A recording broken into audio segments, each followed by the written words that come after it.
지난 시간에는 저희가 그 자원단체 얘기를 했잖아요. 이번에는 이제 그 교육의 문제를 조금 더 해볼 필요가 있습니다. 이 제2차 대각성 운동이 결국은 교회를 교인들의 신앙을 아주 강하게 활성화시킨 역할도 했고 개인적으로 그 다음에 그 미국의 다양한 형태의 그 선교 활동을 열심히 해서 미국 교회가 이제 그 폭발적으로 증가하는 그런 기여도 했죠. 뿐만 아니라 그 단순한 선교사들을 보내고 교단적 차원의 선교를 하거나 또 자발적 차원의 선교를 한 것뿐만 아니라 그 선교를 돕기 위한 다양한 기능을 맡는 그 조직들이 자발적으로 막 만들어졌습니다. 그런 얘기들을 지난번에 드렸고, 그 중에서 특별히 이제 요 시기가 되면 또 하나 미국의 흥미로운 변화가 생기는데 교육이 대중적으로 그 다음에 그 규모와 질에 있어서 크게 확대되기 시작한 겁니다. 이것도 이제 결국 당시에 일어났던 제2차 대각성 운동과 뗄래야 뗄 수 없는 관계라고 보여지는 거죠. 미국의 교육이 발전하는데 불호 운동이 영향을 끼쳤다라고 하는 것입니다. 이제 이런 이야기가 이제 가능한 것은 이제 이게 19세기에 들어오면서 미국이 많이 바뀌죠. 제일 먼저 바뀌었던 게 1776년에 독립선언하고 그 다음에 73년 미국의 정부가 수립이 83년에 미국의 정부가 수립이 된 것이죠. 헌법도 만들어지고 대통령도 세워지고 그래서 이제 미국이 이제 민주주의 국가를 만들었어요. 민주주의 공화국을 만들었어요. 유럽에는 전부 다 왕이 있었는데 미국은 왕이 없는 일종의 시민사회를 만든 거잖아요. 근데 그게 이제 공화제, 헌법에 근거하면서 국민의 대표들이 상원과 하원을 구성을 하고 삼권을 분립하는 형태의 정치 구조를 만들었습니다. 그리고 결국 그 상원과 하원을 뽑는 데 국민들이 또 참여를 할 수 있는 길들을 열어 놓은 거잖아요. 근데 이런 그 소위 말하는 민주주의 제도를 미국이 시도를 했습니다. 전 세계에서 처음으로. 그런데 그 민주주의가 이게 그 구동이 되려면 이게 작동이 제대로 하려면 그 민주사회를 구성하고 있는 구성원들의 지적 수준이 교육 수준이 함께 받쳐주지 않으면 아리스토텔레스가 걱정했던 민주주의는 바보들의 정치, 중우 정치가 될 수밖에 없는 것이죠. 그래서 사실은 이 민주주의 제도야말로 독재자들이 마음대로 하기에 제일 좋은 제도이기도 해요. 대신 어떨 경우에 백성들이 시민들이 멍청하면 교육되지 않으면 세상 물정을 모르면 그 사람들한테 밀가루나 막걸리나 고무신 갖다 주면 시키는 데 다 펴 찍어주니까 이게 사실은 민주주의라는 게 그런 맹점이 있습니다. 근데 결국 민주주의가 그렇게 그 바보들의 정치가 되지 않으려면 백성들의 수준이 철학자의 수준만큼 통치자의 수준만큼 같이 올라가 줘야 되는 거죠. 그럴 때 대통령도 국민들을 무서워서 함부로 할 수 없는 거죠. 교회도 사실은 마찬가지 아닌가요? 교회도 평신 그 교회에 있는 성도들이 지적 수준이 높고 영적인 퀄리티가 높으면 목사가 함부로 교회를 전행하거나 그렇게 그 못된 짓을 하기가 어렵죠. 설교도 준비 안 하고 그냥 올라가기가 어렵죠. 근데 설교 준비하고 올라가나 햇소리를 하나 무조건 앉아서 아멘 아멘 하고 있으면 목사들이 그 긴장을 하겠습니까? 그러면 함께 다 망하는 거죠. 미국도 마찬가지입니다. 결국은 미국이라는 나라가 역사도 짧고 그 다음에 이민자들로 구성된 복합적인 국가이지만 미국이 사실 빠르게 성장하게 되고 나중에 강하게 된 이유 중에 하나는 국민들의 교육 수준이 빠르게 올라간 겁니다. 그거를 가능하게 했던 것은 교육기관들을 설립한 것인데 그 중에 이제 하나가 아까 말씀드린 것처럼 미국 사회가 민주주의 사회로 이제 개조를 한 거죠. 개편을 하고 그 사회 시스템을 움직이려면 그 국민들의 퀄리티가 함께 올라가 줘야 됩니다. 그러기 위해서는 교육이 절대적으로 필요했던 것이죠. 교회들도 마찬가지입니다. 교회들도 이제 그 제2차 대각성, 1차 대각성, 2차 대각성 이후로 그 다음에 수많은 교파들이 미국에 세워지면서 미국이 종교적인 차원에서의 무한 경쟁 체제에 들어갑니다. 무한 경쟁 체제에 들어가는데 이 무한 경쟁 체제에 들어가게 된다는 얘기는 결국 뭐가 됐냐면 교회가 교회들끼리 서로 경쟁하게 되는 거예요. 근데 우리 교회가 다른 교회보다 그 훨씬 좋아야 경쟁에서 살아남을 수 있는 거죠. 그 교회가 좋으려면은 그 교회가 갖춰야 될 마땅한 기본적인 어떤 그 틀들이 있을 거 아니에요. 예배당도 있어야 되고, 좋은 예배도 있어야 되고, 훌륭한 목회자도 있어야 되고, 경제적인 그 재원도 필요한 것이고, 교육 시스템도 필요한 것이고, 그래야 다른 데 안 가고 이 교회 갈 거 아니에요.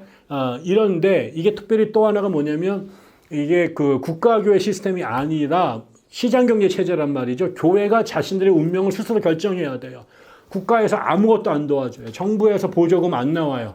그럼 교회가 다른 교회들과 무한 경쟁 속에서 살아남으려면 그 한정된 동네에서 여러 교회가 다 들어와서 뭐 온갖 교회를 다 세운단 말이에요. 그러면 이게 파이를 나눠 먹어야 되잖아요. 그 나눠 먹으려면 그 더 많은 파이를 내가 가지려면 다른 옆에 있는 교회들보다 우리 교회가 우월해야 돼요. 어떤 형태로든 간에. 이 일을 목사 한 사람만이 해갈 수 없어요. 목사와 함께 일할 수 있는 평신도들이 같이 움직여줘야 교회가 같이 돌아가는 거죠. 헌금도 하고 그 다음에 또 교회 일도 나누어서 해야 되고 전도도 해야 되고 그러려면 이제 이 일을 목사가 전에 하고 혼자 하던 일들을 성도들이 나누어서 해야 할 수밖에 없게 되고 그러려면 목사는 자기와 일할 수 있는 이 신자들을 같이 양육해야 되는 거죠. 그 퀄리티를 끌어올려야 되는 거죠. 그래야 자기 혼자 하던 것들을 나누어서 유기적으로 일을 처리해서 교회가 더 건강하게 갈 수 있는 거잖아요. 그러려면 결국 성도들의 교육 수준을 끌어올릴 수밖에 없는 거죠. 그게 어떤 형태로든 간에. 이러면서 미국 사회에서 교회가, 미국 사회 전체가 교육에 대한 관심과 필요가 아주 강하게 강조되고 인식되기 시작합니다. 이런 때에 이제 서부가 열린단 말이에요. 서부가 막 열려가기 시작할 때 서부에서도 1785년에 법을 만들었는데 새로 마을을 조성할 때에는 모든 마을에 공립초등학교가 설치되어야 되고 그 학교를 세울 수 있는 부지를 그 지역이 준비해야 한다. 뭐 이런 것들을 이제 하게 되는 거죠. 이렇게 되니까 어떻게 되겠어요? 서부가 열리는 곳마다 이제 학교를 세울 수 있는 준비가 다 된 거죠. 그런데 이제 이게 뭐 법이 있고 땅을 준다고 하더라도 하루아침에 학교가 세워지고 그 학교의 수준이 이렇게 높아지는 것은 아니죠. 역시 시간이 필요하고 거기에 필요한 사람과 돈이 또 제도와 아이디어가 이제 필요한데 초창기에는 어려움이 많았어요. 그래가지고 뭐 학교를 세우지만 그 학교를 세웠고 운영해 본 경험이 별로 없어가지고 경영을 제대로 못한다든가 그 다음에 결국 교사가 제일 중요한데 교사들의 수급이 원활하지 않아서 초창기에는 많은 어려움을 겪습니다. 근데 그때 이 서부에 들어간 사람들 거기에 제일 먼저 따라간 사람들이 교회였잖아요. 그러다 보니까는 또 그 목사들이 가장 그 당시에 그래도 이제 사회적으로 엘리트였기 때문에 새로 서부에 학교가 세워졌을 경우에 그 학교들을 세우거나 세워진 학교를 운영하는 것은 절대 다수가 교회와 그 다음에 목회자들이었다라는 겁니다. 그래서 미국의 교육은 특히 이제 동부도 마찬가지였습니다만 서부에 나중에 국가가 나서 가지고 교육을 책임지기 전까지 미국 교육의 초창기 토대는 전부 다 교회와 목회자들이 놓았다라는 것을 이제 기억하셔야 됩니다. 그러면 이제 그때 이제 아직은 뭐 이 새로 설립된 곳에 대학이 세워지겠습니까? 제일 먼저 초등학교부터 세우고 중고등학교 세우고 이제 걔네들이 졸업을 하니까 이제 대학도 만들고 대학원도 만들고 신학교도 만들어야 되는 이런 상황들이 벌어지죠. 그래서 교회가 이 당시에 가장 크게 기여했던 분야는 초중고등 수업입니다. 초등학교도 그렇고 이제 중고등학교 교육도 교회가 대부분 쭉 감당을 했습니다. 그래서 보통 이제 미국도 보면 이제 그 킨더가튼 유치원부터 12학년까지가 이제 한 학교에 다 있는 경우도 되게 많은데 그런 것들에 이제 교회가 기여를 많이 했습니다. 교회가 학교를 많이 세운 거죠. 이제 그런 와중에 특별히 미국에서 초창기에 하버드, 예일, 프린스턴을 세웠던 교단은 회중교회와 장로교회입니다. 이게 이제 영국의 스코틀랜드 그 다음에 잉글랜드의 이제 케임브리지 이런 출신들의 목회자들이 장로교하고 그다음에 이 회중교회 목회를 했잖아요. 그 사람들은 결국 그 당시 영국과 스코틀랜드에서 가장 탁월한 교육을 받았던 지성인들이었습니다. 그 사람들이 그랬기 때문에 미국에 오자마자 제일 먼저 한 일도 그건 자기 본국의 수준에 맞는 대학들을 미국 땅에 이제 이식해서 세운 거죠. 그 결과 이제 하버드, 프린스턴, 예일 같은 대학들이 이제 세워진 겁니다. 그러다 보니까 그 미국의 그 이후에도 많은 교단들이 세워지지만 미국에서 가장 아카데믹한 학문적으로 가장 높은 수준을 유지했던 교파는 단연 장로교와 회중교회입니다. 그러다 보니까 이 새로 만들어진 서부에서도 보통 아카데미라고 불려지는 우리로 아마 전문학교 정도 수준이 되겠죠. 고등학교 이후에 가는 그런 학교, 그다음에 칼리지 혹은 유니버시티 이런 것들을 만드는데 장로교회하고 회중교회가 가장 적극적으로 뛰어들고요. 뒤에 이제 침례교회라든가 이제 감리교회 그리고 기타 다른 교파들도 교육 문제에 이제 관심을 갖고 적극적으로 참여하기 시작을 합니다. 그래서 이제 처음에는 이제 그렇기 때문에 19세기가 되기 이전까지의 그 교육은 대체적으로 이제 교회가 혹은 특정한 교단들이 학교를 주로 이제 책임지고 설립한 경우들이 많습니다.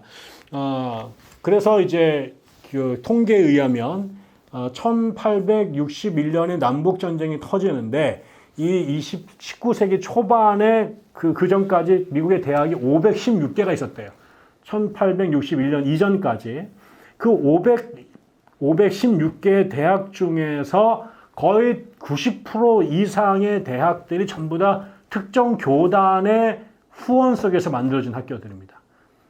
그러니까 교회와 관련이 없는 대학들은 이제 아주 극소수만이었고 대다수의 미국 대학들은 전부 다 종교기관과 여기 종교기관은 다 기독교 혹은 이제 소수의 카톨릭 교회 정도가 있는 것이고 그러다 보니까 이제 이 학교들은 이제 그 기독교의 색채가 강할 수밖에 없었던 거죠.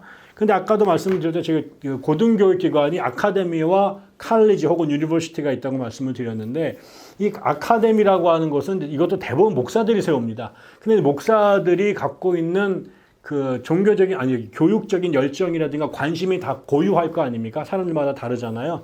그래서 아카데미는 다양한 형태의 학문들을 가리키는 그야말로 전문학교였던 겁니다. 특정한 영역들을 이제 가리키는 그런 성향이 좀 강했습니다.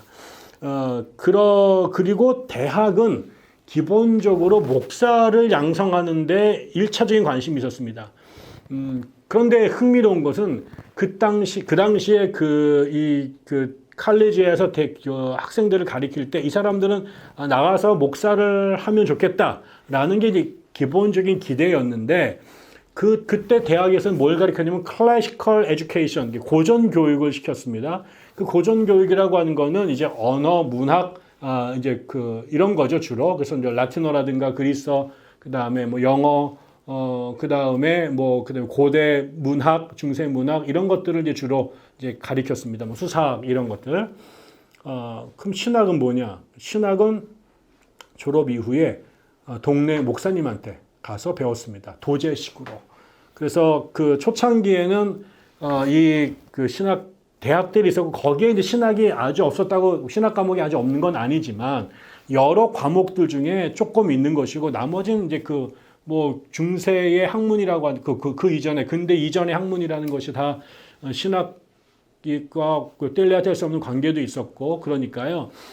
그렇지만 이제 그 신학만 가리키진 않았던 거죠. 신학도 소수로 들어가지만 전체적으로는 그 신학을 공부하기 위한 기초 과목으로서의 언어와 문학, 그다음에 역사 이런 것들을 주로 가리키게 되고 그다음에 그 당시에 새로 이제 나타나고 있었던 자연과학 이런 것들을 주로 가리켰습니다.